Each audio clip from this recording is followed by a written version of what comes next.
বৈজ্ঞানিক তথ্য অনুযায়ী চিকিৎসা বিজ্ঞান বলে একজন মা সন্তান প্রসব করতে যে কষ্ট বেদনা সহ্য করে, একজন পুরুষ সর্বোচ্চ ৪৫ ডিগ্রি সেলসিয়াস আপনি ব্যথা ফেন সহ্য করতে পারবে।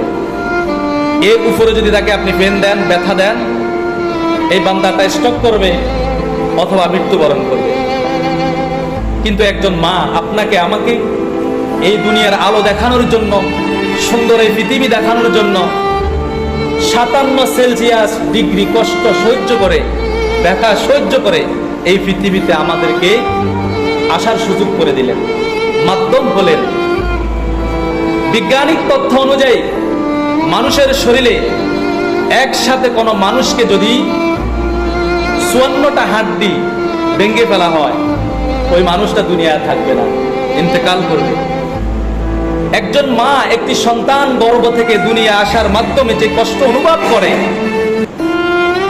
৬৪টা হাড্ডি একসাথে এট এ টাইম ভেঙে ফেললে যেমন কষ্ট হয়, তার চেয়ে অধিক কষ্ট হয় একটা সন্তান প্রসব করতে।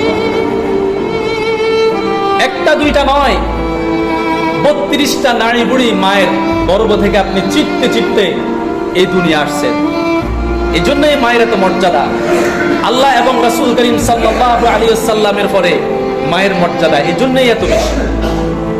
পৃথিবীতে মায়ের ভালোবাসার সাথে আল্লাহ এবং রাসূলের পরে আর অন্য কোনো ভালোবাসার মিল খোঁজ করে আপনি পাবেন না। সবাই আপনাকে স্বার্থের জন্য ভালোবাসবে, নিঃস্বার্থভাবে আল্লাহ আপনাকে ভালোবাসবে, তারপরে আপনার জন্মদাত্রী মা আপনাকে ভালোবাসবে।